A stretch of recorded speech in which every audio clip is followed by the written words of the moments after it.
Today's guest is coming to us from Washington, D.C. If you have tuned into NPR at all in the last 20 years, you'll probably recognize his voice. He was the soundtrack for the morning drive for school for me and my son for all of those years. He's also an adoptee, and he's written extensively about birth records. So please welcome Steve Inskeep. Hi, Steve. Hi, Hi, Steve. thank you. How old is your son, the one that was in the car all the years? He is now 26.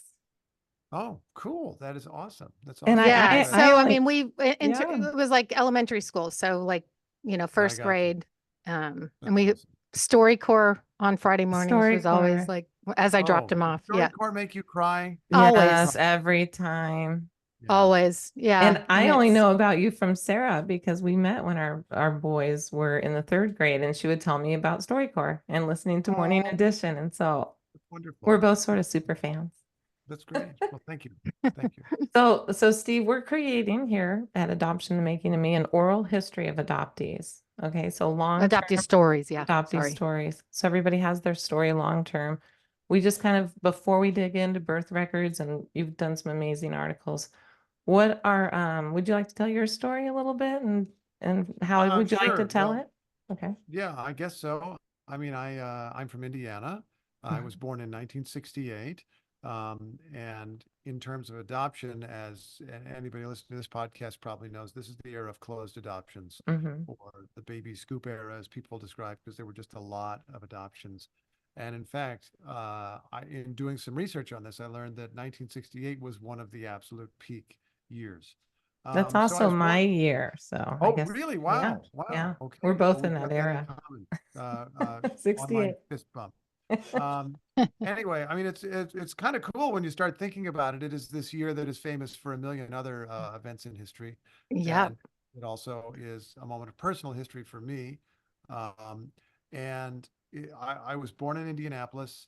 I was adopted when I was 10 days old, so I went very briefly into foster care, and then came out and was adopted by Roland and Judith Inskeep of Carmel, Indiana, which is a suburb of Indianapolis. Mm-hmm. And they were teachers.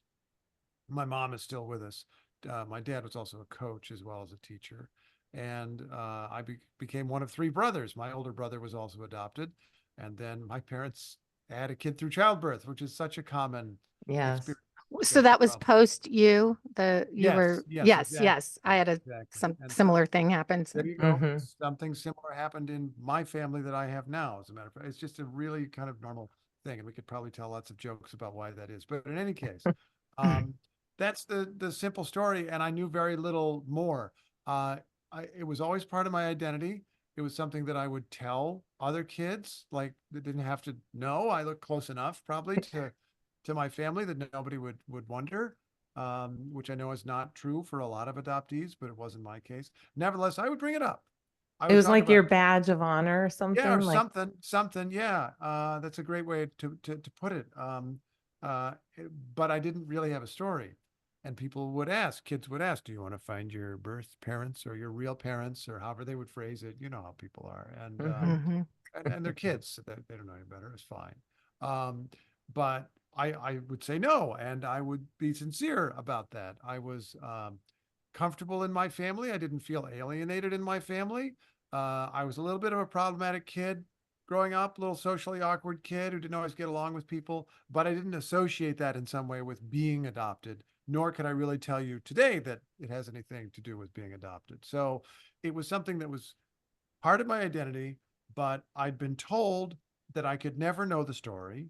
And I was not one of those people that went out, like hunting for the story. And I would struggle even today to sort out for you which aspects of my personality come from that experience. In any case, I Wait, grew up, I was well raised in a house full of books, and everything worked out pretty well for me. And it was not until many, many, many years later that, for various reasons, I began thinking about taking the opportunity, if I could get it, to mm-mm. find out a little more of the story. When you said you were not encouraged to talk about it or think about it more, I'm Yeah. maybe misquoting you, but What do you mean by that? Like Well, where did at you some get that point, message? at a very young age, my parents told me that I was adopted and told my other older brother that he was adopted, and so young that I couldn't tell you when. Like I always Yeah, Yeah. same. which I think is the appropriate thing to Yes. do. If anybody asks my Agreed. opinion. And they also said at some point that they explained the law basically, that this is the rule, that Oh. don't find out. And I learned the term closed adoption. I think there might be other terms for it. I learned in doing some research about this that specialists in this or advocates on it would call it secret adoptions because the whole thing is the secret records. Hmm. But in any case, I learned that it was a closed adoption. I, at some point later, learned that there was such a thing as an open adoption, which was like this form or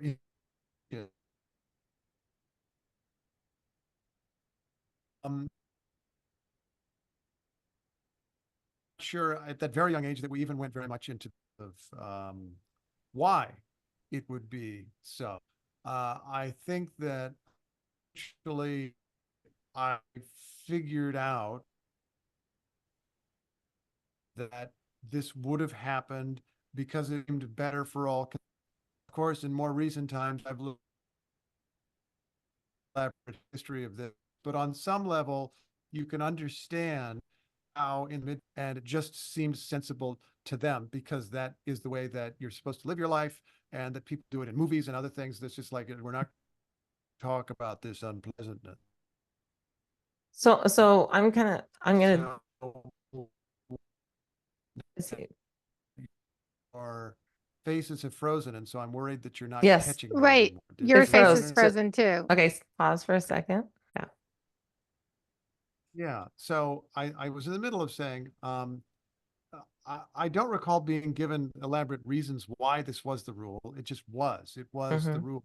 And as I got a little older, I think that I came to have a simple understanding of it on an emotional level, why millions of people would participate in this and accept it because it was in line with the mores of the time, that you Hmm. don't talk about bad things and you don't talk about uncomfortable things. And there is something about many, many, many adoption stories that, in the eyes of society, would be seen as shameful. Something happened that is not normal, according to society or according to someone. And so you don't talk about that. And so, of course, you don't talk about the adoption. And it Hmm. also just seems simpler and more straightforward. And you have one set of parents and it's a conventional family, and that's the way it is. So at the time, I think I understood it on that level. And it was not until later that I learned the much more elaborate history, the backstory of how this Yeah. came to be. So I'm gonna ask maybe a hard question, but going back hearing you talk, it's, I had sort of, Sarah and I have different stories. Everybody has different stories. I had sort of the idyllic, wonderful, I loved my family, but I did feel different. I just kept it inside. Like, even though I could pass for them, also told people I was adopted, like, oh, I'm adopted, this interesting Ah, thing. But looking back, I know there's sort of like a Steve Jobs thing, connecting the dots backwards, like how things really work. Do you feel like you said you were not sure if some of your awkwardness around people or whatever came from being adopted? Maybe you do or don't feel that way, but I sort of, after what we've learned, feel there is that in there. Like, you kind of know, I mean, you can love people, but not really be of them. Does that make sense? Like, feel yeah, it? it does. And I'll say again, I can't definitely draw a connection, but on some level, I guess I do draw a connection.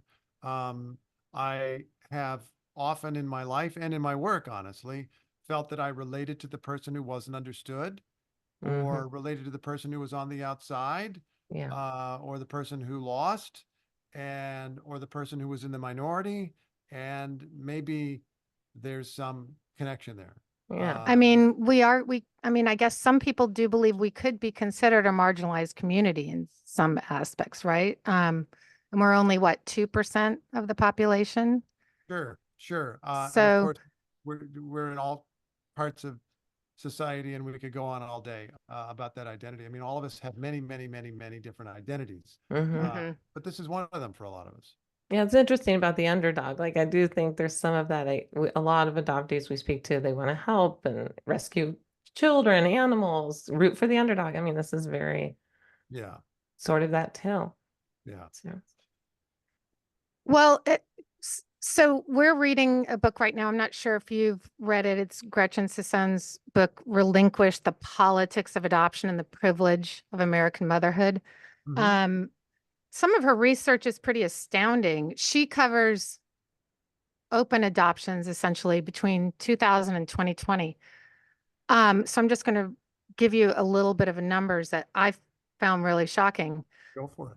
In recent years, only about 19,000 women have relinquished newborns annually out of 4 million births, and in contrast to just under 1 million abortions. So that means that through their reproductive lives, nearly 86% of women will give birth and 25% will have an abortion. Less than 1% will relinquish an infant for private adoption. But the discourse around it in society is totally different. What are your thoughts about that? Does it surprise you? Well, you broke up a little bit there in the middle, so I'm at a bit of a disadvantage. Oh, So, okay. What did you miss? it's the, I think I just want to say back, and you'll edit this or whatever you need to do, but I want to make sure you were saying that she's looking at recent decades and found an enormous number of abortions and a relatively small number of adoptions compared to. To what? Yes. So this public narrative of all these babies needing homes isn't really true. Less than Um, 1% will relinquish an infant. Um, okay. I mean, I don't know what to make of that exactly. There are fewer people being given up for adoption today. That is certainly true. It's one of the reasons in recent decades, the past several decades, really, that people who have been interested in adoption have reached overseas. right. And there are various countries that are open to it and then sometimes close again. Um, and so that's part of it. I want to mention, I think I perceive that you're drawing a connection between abortion and adoption. Yes. And I will Yes. note, I will note that there's a bit more complexity to that when I looked into it, and I don't claim to be an expert, but there are other options that people have that were not available in the past. Many people who might have given up a kid for adoption in 1968 or 1948 learned over time that the stigma of becoming a single mother had gone down Yeah. and the ability to be a single mother and support yourself had gone up. And so there's a variety of options that people have. I'm a little resistant, and I think I'm right to be a little resistant to the idea that women could have placed a child for adoption but then they got an abortion. It's not, doesn't seem to me to be Yeah. necessarily a one. I Right. no, I agree. Yeah, Yeah. It's not. totally. So I think you're just saying that there's not as much need for people to be adopted who are born in the United States at this time. Is that what you're putting on the table? What I guess what I'm saying is there's a big uh perception that if only, if there wasn't that all these women don't really want their babies, right? But when the research is like that, that's why they're putting up for adoption. Oh, I don't want this baby. But really the research doesn't show that Oh, Mhm. if they can't have an abortion, those women aren't going to give up their babies. Most of them keep them. So Okay. Yeah, that was kind of I got you. what I was Yeah, saying. Yeah. And I yeah, didn't know if you were aware of that, if you had like she did some deep dives into, and this is all open adoption, like I said, yeah, between yeah. 2000 and 2020. And it's yeah. sort Well, it's sort of no, the it's not. political narrative too Yeah. of on Well, both sides that well, one, adoption is a certain thing. Yeah. yeah, I mean, one thing that's absolutely true is that this whole thing is really complicated and everybody's Yeah. individual life is complicated. And when it becomes political, people make it simple. Yes. And they want some simple That's a good way to say it. binary narrative. And I'll just recognize now that everybody's choice is complicated and open adoption is something I've known many people. I have no personal experience with it. My adoption was not open. I'm an adoptive parent, and it effectively was not open. We adopted from China. We would be happy to find information about her parents and have even tried, but that's not possible yet. So I don't have a lot of experience with it, but I want to acknowledge that first, that has its own Yeah. difficulties and pains, its own challenges. It is hard. You can understand the thinking of someone who would say, well, I want closed adoption is simpler. You can understand someone saying that. It's a trade-off. But I also want to note that when you're doing an open adoption, in some level, it seems to me as an outsider that a birth parent is effectively keeping the child, is keeping contact with the child. And it may be It's very supposed to be limited. the case. Yeah, Yeah. yeah. But it doesn't often It happen, right? may just be knowledge of the child. I recognize everyone is like, it may be some contact. It may be a lot of contact. And so every case is different.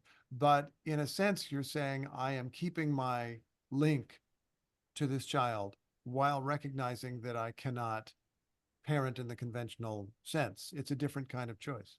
Mhm. Uh, from what we've been reading, it makes it maybe more palpable to someone giving up their child, that they think, okay, this is a relief. I can know that Yeah. they're okay, choose their parents, have some contact. But then often, um, whatever her sample size for women was, that ended up not being fulfilled, that Uh-huh. that the mothers Oh, often so got okay, so ghosted. I see what you're saying. You're saying that ultimately, finally, I think I understand what you're saying. You're telling me I'm that sorry for not being ultimately, clear. when the option is going to do an open adoption, a great number of birth moms, or whatever we're calling them in this podcast, uh, end up just keeping the kid after all. Is that what you're telling me? No, it's actually that Okay. they would have liked to have kept their child. They didn't. They felt they Oh, were doing a good thing yeah. for their child, but they often, once there's really no enforceable, what we're learning Right. There is this no, too. There's no like enforcement. Gotcha. enforceable thing making these contracts go forward. So often for Yeah. like a year, they'll get pictures or something, then it's just no Oh, more. you're And they're telling me not, in yeah. a way, And the they open wish they adoption. didn't have that. Then I they see. Mhm. regret it So it's doing like Right. the open adoption closes almost in some. often. Yes. Yes. And not for That's great. everybody. Not for I'm, everybody. I hear stories. I've heard that kind of story before. Yeah. I can understand And how it and might a work. lot of these women, um, you know, one that pops into my mind right now said $1,000 would have Yes. made all the difference. One of them gave up her, then they're young often, Yeah. gave up a baby because she didn't have a car seat to get home. All these, of course, that's simplified. Wow. Yeah. But No, I hear you. I mean, heartbreaking, Canada. maybe it was about the car seat, but it wasn't about the car seat. right, Yeah, I got exactly. People are you. complicated, as you said. Yeah. Um, Yeah. yeah, I can understand that. And I mean, I have also heard cases in the other direction where the adoptive parents attempt to have the regular contact with the birth parent who's just not in a place in her life Yeah. to show up. Yeah. That kind of thing happens too. Well, Yes. it's all very we learned a little bit on our podcast. We reviewed the Georgia Tan story Mhm. about Georgia Tan and how birth records became sealed in this country. Yeah. Mostly from her covering up her crimes, but then states were like, oh, that's a good idea. So you've done a lot of work in birth records along Yeah. with our friend Greg Luce, who Yeah. we know Oh, Greg as well. he's fantastic. He's Yeah. He He's a is. great fantastic, He's a isn't great he? resource. guy. Yeah. Shout out to Greg Lewis.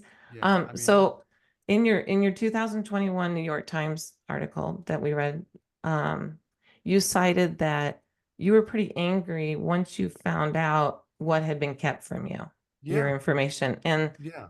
now that it's fast forward a few years, where do you think, like politically, how's this going in the country? Like, do you see this shifting? Or I know Mhm. state to state, I live in California. I'm Yeah. Yeah. not a Well, there you go. California adoptee, but they don't have their birth records open. Yeah, yeah. Yeah. It's extraordinarily slow. It's extraordinarily complicated, and it gets tangled up with all kinds of other issues because it's about healthcare and childbirth and Yeah. uh, things, and it touches abortion, it touches a lot of different things, and so it becomes extraordinarily complicated. It does seem to me that the idea of confidentiality that then became secrecy, like the adoptees being denied the records, the parents being denied the records, that evolution, it took a few decades to develop, but once it got going, it was state after state after state kind of copying each other. And there has not quite been so much momentum quite so quick the other way. I think I'm going to get this wrong, and you're going to correct me if I'm wrong.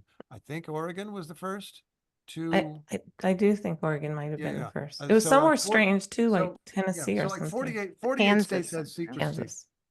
48 states had secrecy, and and now for like 20 some years, a quarter century, states have been going back the other way, and a good number of states, including some big ones like California and Texas, have not made the Not, change. I mean, California. Yeah. Now, even as I think about this, I'm thinking I shouldn't be that surprised because by the 1930s and 40s, a lot of states were doing closed adoptions or secret adoptions. And some states didn't get around to secret adoptions until like the 70s. I think Louisiana didn't get to secret adoptions until the 70s. So it took like 40 years for that social change to ripple through all or almost all of the country. Maybe we shouldn't be surprised that it's taking 30 or 40 years to To go back. undo. But I just want to note something here that I think about often in this case, and I think is true of a lot of things. There was a time in America where it seemed that closing birth records was the progressive and right thinking and pro-child and cool and humane and benevolent thing to do. And now, not everybody, but like seemingly a majority of people have flipped on that. And now open birth records is the cool thing to do. And that's kind of a cautionary tale that I think about a lot. The stuff that we believe today that is obviously right on this or that issue might look different to another generation. And it gives me some more humility than, and maybe other people too. One thing that you said and that Louise and I talk about often, you said it in maybe your Atlantic or the New York Times, that your birth mother left Kentucky and stopped in Indianapolis. Had she gone further, it would have been a different city. It's just incredible how random it is, isn't it? Like my birth Yeah. mother's water Yeah. broke on the ascent out of JFK. Wow. So she was in labor on the plane and I was born in St. Louis. Like 20 minutes earlier, I would have been in New York with a different family. And Wow. it's just one of Think those things if about it'd it. been a transatlantic flight, you would have been born over Iceland or something. Wow. Right. Well, Yeah. I think that is the complaint. So the thing that we talk to a lot of adoptees, that's our thing, is adoptees, right?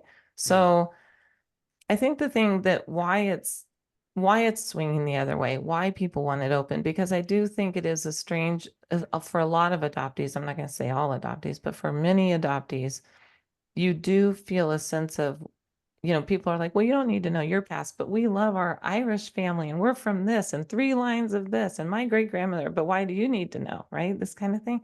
I think it's a human right and a Yeah. human interest. Like Yeah. you search for who you are. People want to know why you are like you are, no matter Yeah. what, even negative. So adoptees we've talked to that do find, people are saying, well, you could find something bad or they may not want you or you'll hurt them. For the most part, people want to know, even if it's negative. Yeah, and I came down ultimately where you are, which is that it's my business, it's my right, it's my information. Maybe I need it, maybe I don't need Right. it. Not yours to decide, and even if I don't need it, I have a right to it. Yeah. Um, 100%.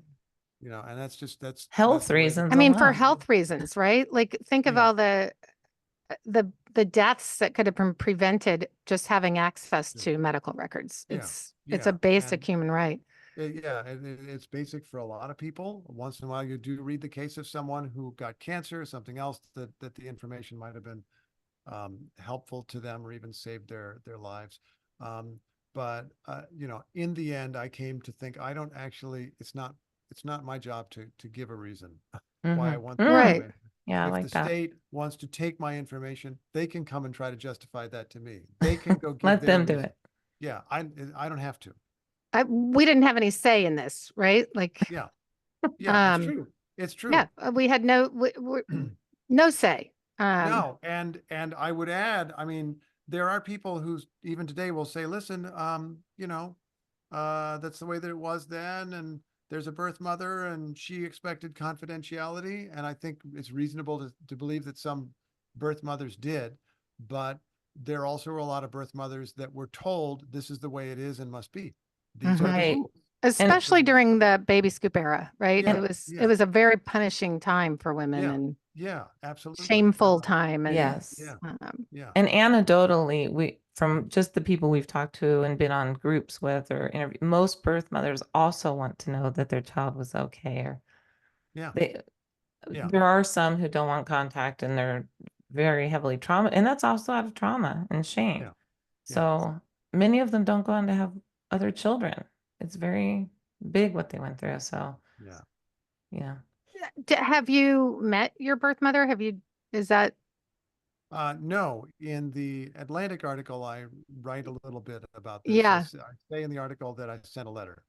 I In didn't know if fact, over anything time, I've that's, sent two, and yeah, I have nothing further to report. Uh-huh. In the Atlantic article, we describe, based on the records that I did get in quite some detail, the circumstances of my birth in Indianapolis. yes. And she had gone to another state. And the reason she had gone to another state was that she didn't want anybody in her life to know that she was pregnant, Yeah. except the birth father. And there's even a pretty good question about who the birth father was. But uh, she said she hadn't told her family back home in Kentucky. She had left her work before her condition was obvious, and she was going to another state to do this in private. That is Yes. what she wanted. And knowing that much and knowing a few other things about her, I've been very circumspect in reaching out, Yeah. and I think that that's right. We're about to read coming up in season 8, The Girls Who Went Away. Mhm. And you know that book, and I don't know if you've read it, but I think that's a powerful it's a book about the mothers in the baby scoop era who've given up their Yeah, babies. And I think it's important for people to see what that's another marginalized group of people who are treated very badly. yeah, So it's just yeah. Well, that circumstance, I mean, it's the well, shame thing. Yeah. I mean, it would be like, okay, they went voluntarily to give up their children in the sense that probably no one was like holding a gun to their head, but society Social, has a it's a lot of ways. social gun. Yes, that's Right. exactly Yep. okay, so they freely chose the only choice they were given, you know, Right. Right. Right. and I like that. that's hard, man. I mean, Freely it's just chose the hard. only choice they were given. That's a great quote. I like that. Have you been brave enough to do the DNA route and all of that? Like, Yes, oh, Yeah. yes, He talked about, oh, right. You're right. You're right. I did read yeah. I learned a little bit about, and when it's brave enough, I don't know. well, My it is a wife little encouraged me. Yeah. daunting. Yeah, my wife encouraged me, and I was curious because I mean, when you grow up without that, like you could be anything, Yeah. um, which I kind of enjoyed actually. Like we have this society that's deeply divided by race and by tribe and identity and everything else.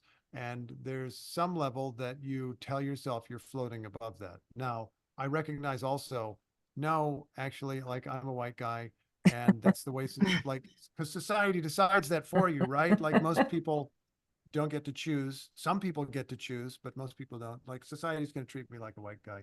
Okay, fine. But I kind of appreciated and enjoyed the notion that I could be a little bit of anything, Hmm. and it's totally fine with me. And then I did find out that my ancestry is uh, kind of what you would expect from looking at me and knowing that I came from family originally from Kentucky and it's Scots Irish. I kind of yes. like that. I'd learned about the Scots Irish long before I learned that I had Scots Irish ancestry. And so I enjoyed that. And there's also just some Scottish and English and other things. I And have that too. yeah, there you go. So it's just fine. But I didn't have any shocking uh, Nothing. revelations. Although I did learn, and I wrote about this in the Atlantic. Yeah. The person named as my birth father in the records that I obtained seems from the DNA testing not to be the guy. Oh, And in my research, I learned that that's incredibly common, that yes. the birth mother misidentifies the person, and you can think about all kinds of reasons why that would happen, including wanting to bury this whole secret even further, just name somebody else, you know. Yep, That's heard something lots of that. and we've talked a lot about how DNA sort of blows open the whole secrecy thing too, because Yes. Ancestry, Yeah. 23andMe, these go around Yeah. There's the law. all kinds of people who discover that they were adopted, had no idea. Oh my Right. goodness. I The late discover all kinds discovery of things about their adoptees. parents or grandparents. Like it's like there's entire books about this. Yes. It's amazing. That late discovery adoption is a whole other head trip, right? Like you Yes. suddenly at 48, you find out, Yeah. wow. When you got your records, I wasn't clear when I was reading your article. Yeah. Did you get your totally unredacted interviews with the Yeah. social worker and all that stuff? Yes, I did. I was very lucky. The state of Indiana, uh, according to Gregory Luce, who you mentioned, I don't think he would consider it a perfect law because not everybody can just ask for it, but you can ask for your records in Indiana. And if some other party to the adoption has not previously objected, then you get your articles. Okay. You get your items. So some people maybe can be denied, but I've heard secondhand that very few people actually are denied. And they send you your stuff. And in my case, there was a lot of it because there's a pile, and you guys know this, but there's a pile from the state of Indiana that is a birth certificate and some other stuff that is important, but not that informative. There's not a story in it. The thing that had a story for me was the records from the adoption agency.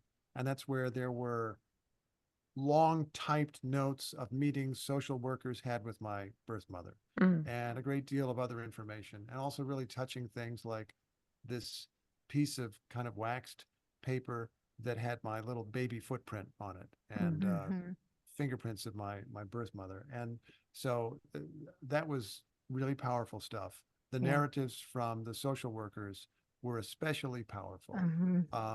It's still, I should mention, if anybody's listening that is pursuing a story or whatever, the stuff from the agency was really, really valuable. But even that is not the complete story, because then you got to ask, did the social worker get the story down right? Did the birth parent tell the truth about everything? Did the birth parent convey it properly? And then even beyond that, what is the broader context? What other things can I learn about this person's life that's not in the record? So every document that you get, at least in my experience, can be valuable in and of itself. Those social workers' notes were extraordinarily valuable, but they also are opening more doors that you have to walk through and see what else you can get. I know for me when I read them, because I just got mine a few months ago, and I was in reunion with my birth mother, and she always wanted to meet me. And Did you say you just got them a few months ago? Did you? Wow, Yeah. cool. I just got my records a few months ago, unredacted, but I had to petition a judge. I had to send obituaries of both of my birth parents, even though I know his family. I was in reunion with her. I mean, it was a whole ordeal. Wow. But when I read through that, the social worker stuff, that really was the thing that cut my heart for some reason. And I'm wondering if you had any similar reaction to it. Just it was emotional, I found. Yeah. Well, you took note that I had said I was angry. I think that was the thing that made me angry. And I wanted to find what made me angry. I'm not angry at my birth parents about anything. Not angry at my adoptive parents about anything. This just was information that belonged to me. This was something to know. I mean, I can't even, it's like you learned that your house had no foundation, or so, like just something like just something was not disclosed to you that was really important that they ought to told you. And that was the thing that got me. I was angry at my state, which I love, for doing that to me, and they didn't check first, obviously.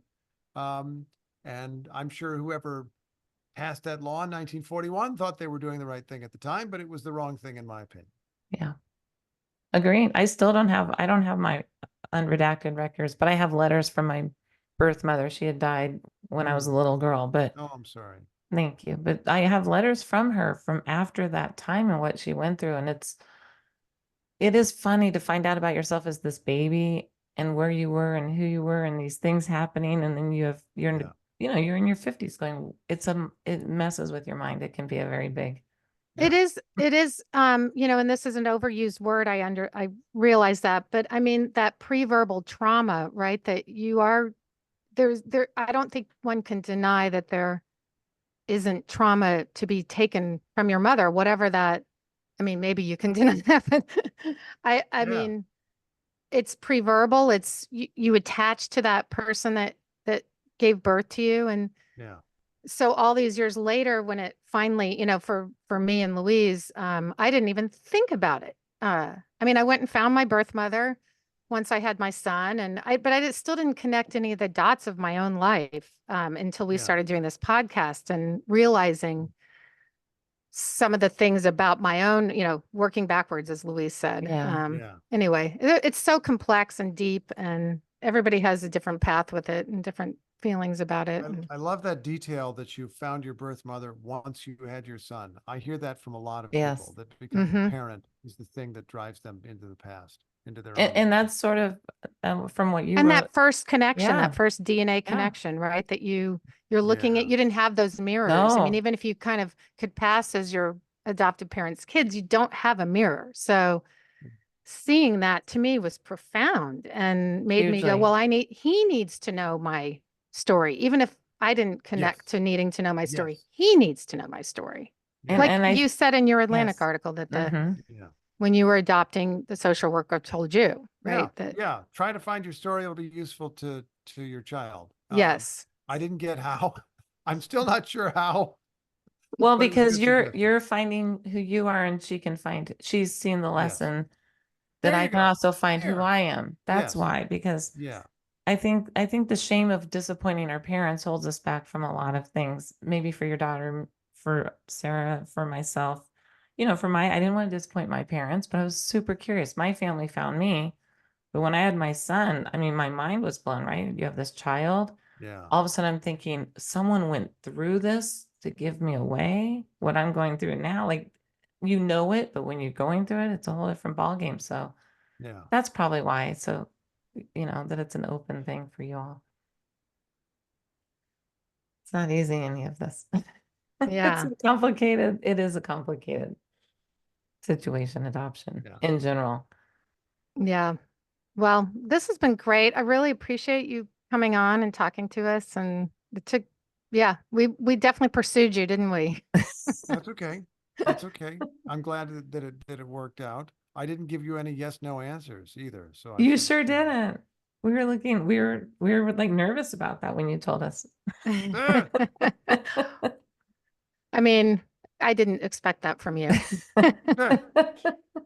Yeah, no, we appreciate your time, and our listeners do too, because one thing we do know is people appreciate the article in the Atlantic, the article in the New York Times.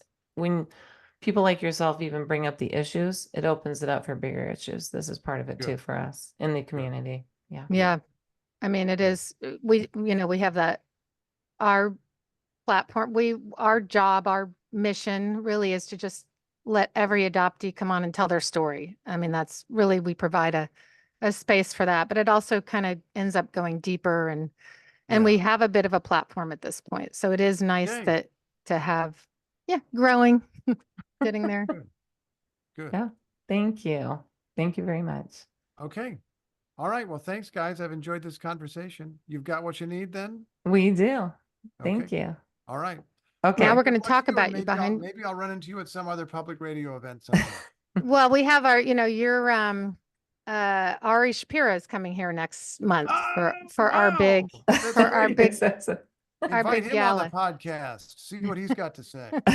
I don't know that he has any connection to adoption at all, but who knows? You never know. Thank you. Thanks, Steve. Okay. All right. Take it Thanks, easy, guys. Steve. Bye-bye. Okay, bye. Bye.